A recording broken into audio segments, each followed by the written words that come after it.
오늘 당신이 보내주신 자료들을 쭉 읽어보는데, 뭐랄까, 마치 누군가의 아주 내밀한 생각의 실험실을 엿보는 기분이었어요.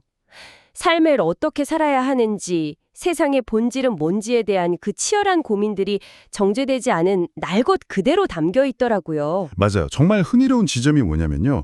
그 성주개공 같은 엄청 거대한 철학이랑 네네. 거의 우주적인 스케일이죠. 그쵸. 그런 거랑 출근하고 양치질은 언제 하는 게 좋을까? 같은, 진짜 지극히 현실적인 조언이 한 노트에 같이 있다는 거예요. 맞아요. 처음엔 이게 무슨 조합인가 싶었는데 가만히 들여다보니까 이 두 가지가 사실 같은 뿌리를 향하고 있더라고요. 바로 그겁니다. 바로 그 지점이네요. 이 극과 극을 오가는 생각의 파편들을 하나로 꿰어서 어떻게 살 것인가에 대한 하나의 완성된 그림을 그려보는 것. 오늘 우리가 당신과 함께 해볼 작업의 핵심이 바로 이것 같습니다. 좋습니다. 그럼 그 거대한 질문의 첫 단추부터 한번 끼워볼까요? 네, 그 시작은 세상의 본질을 아주 적나라하게 보여주는 한 편의 장면 묘사에서부터 출발하죠. 네, 저도 이 부분에서 숨을 헙 하고 멈췄어요. 그 멋진 숫사마귀 한 마리가 등장하죠. 내 생명력 넘치는. 맞아요. 암사마귀의 호감을 사던 그 숫사마귀가 정말 아무런 이유도 없이 그냥 무심코 지나가던 사람 발에 밟혀서 순식간에 내장이 터져나온 흉측한 시체가 되어버리는 장면이요. 이 짧은 이야기가 세상에 단단하고 영원한 것은 아무것도 없다는 사실을 너무나 강렬하게 보여주는 것 같아요. 그 충격적인 이미지가 바로 이 자료 전체를 관통하는 핵심 개념 성주괴공을 온몸으로 이해하게 만드는 장치인 셈입니다. 성주개공이요. 네. 모든 것은 생성되었다가 잠시 머물고 결국은 낡아 무너지고 텅 비게 된다는 거대한 순환의 법칙이죠.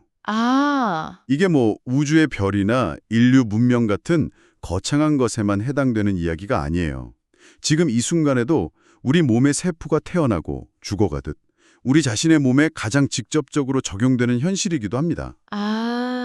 그래서 이 자료에서 우리 몸을 죄악의 몸, 무너져가는 몸이라고까지 표현하는 거군요. 그렇죠. 사실 처음엔 표현이 너무 과격한 거 아닌가 싶었는데 성주괴공의 관점에서 보면 태어나는 순간부터 죽음을 향해 한 걸음씩 나아가는 그 필연적으로 허물어질 수밖에 없는 존재라는 의미로 들리네요. 맞습니다.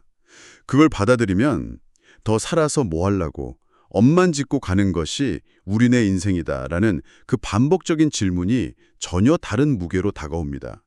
이건 단순한 염세주의나 허무주의가 아니에요. 저도 그게 궁금했어요. 모든 게 어차피 사라질 거라면 그냥 되는 대로 살시 뭐하러 노력하나 이렇게 생각하기 쉽잖아요. 네, 그럴 수 있죠. 근데 이 기록은 그런 태도와는 거리가 멀어 보여요. 아주 중요한 지적입니다. 여기서 말하는 업이라는 개념을 이해해야 하는데요. 업이요? 네, 내가 생명을 유지하기 위해 먹는 밥 한 톨도 결국 다른 생명의 희생 위에서 얻어지는 거고 내가 사는 집을 짓는 과정에서도 수많은 벌레와 미생물이 죽어나가죠.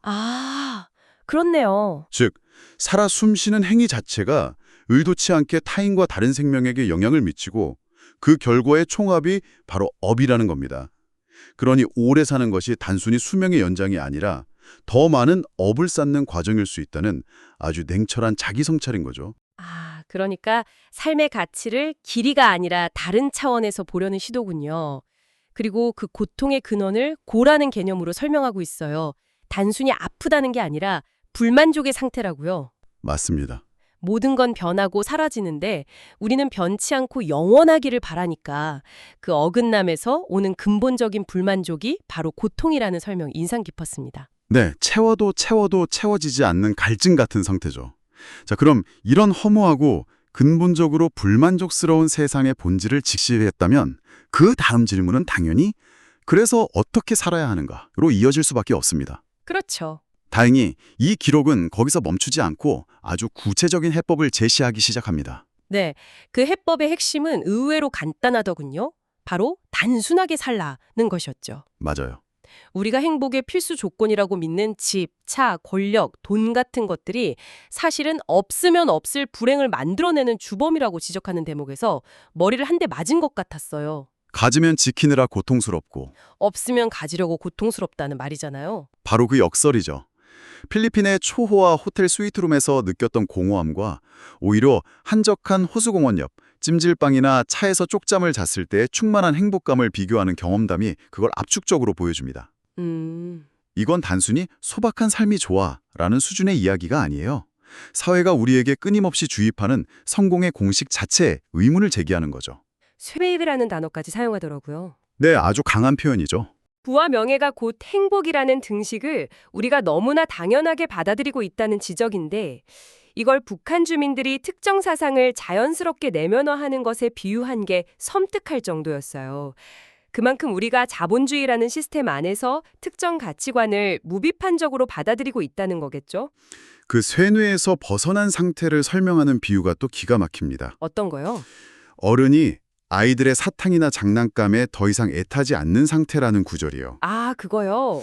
아이에게는 세상의 전부처럼 보이는 알록달록한 사탕이 그 성분을 아는 어른에게는 그저 설탕과 색소덩어리일 뿐이잖아요. 그렇죠. 마찬가지로 세상의 부와 명예라는 것의 실체를 꿰뚫어 보면 그것 때문에 더 이상 마음을 졸이거나 애태울 필요가 없게 된다는 겁니다. 채워서 만족을 얻는 게 아니라 비움으로써 만족에 이르는 패러다임의 전환이네요. 정확합니다. 그 비움을 위한 실천 지침들이 정말 구체적이라 놀랐습니다. 잡다한 책이나 영상을 보지 마라, 불필요한 쇼핑은 물론이고 심지어 여행 계획을 세우는 데에도 시간을 낭비하지 말라고 하잖아요. 네, 아주 단호하죠. 선택과 집중, 핵심에 충실하라 라는 원칙을 아주 철저하게 적용하려는 의지가 보여요.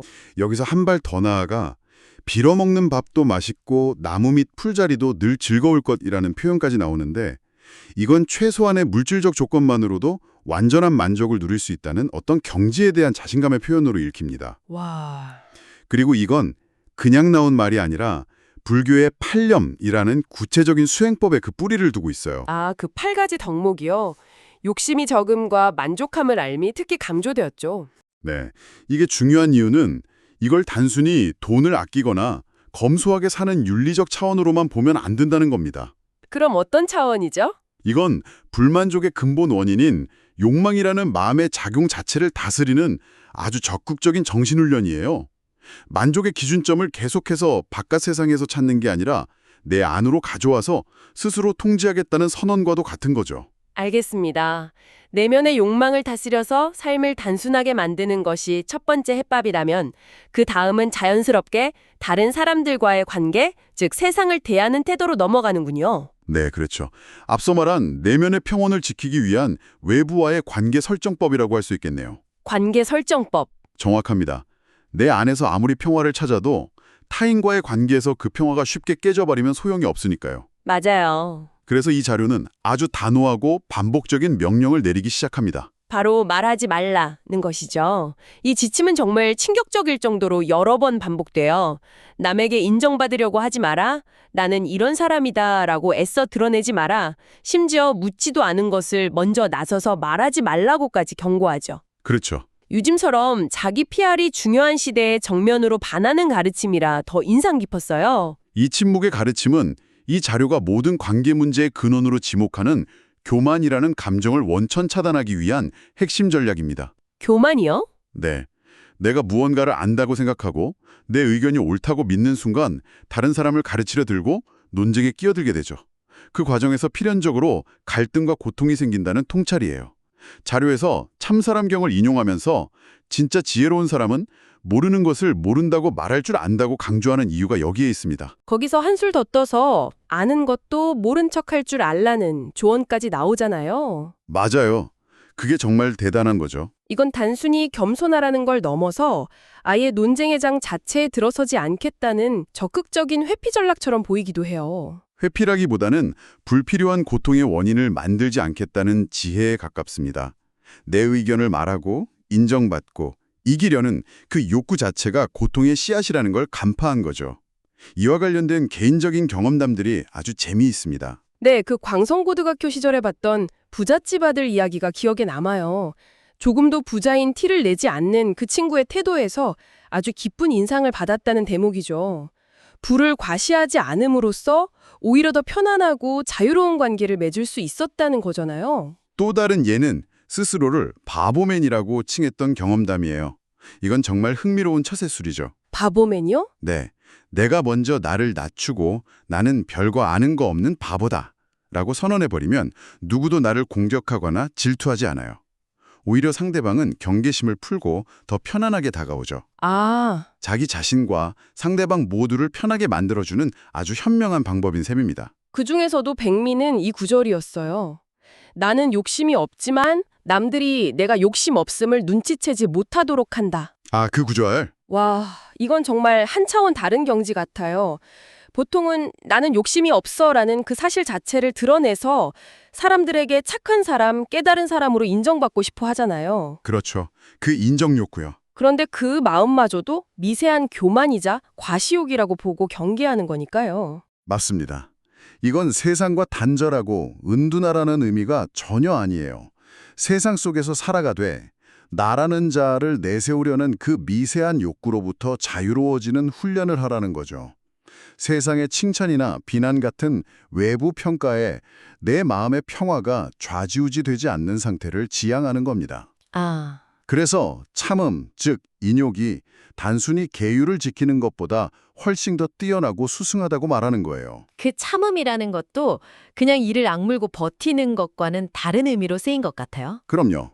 이건 외부의 자극에 대해 감정적으로 즉각 반응하는 대신에 그 자극과 나의 반응 사이에 의식적인 공간을 두는 훈련을 의미합니다. 공간을 둔다. 네.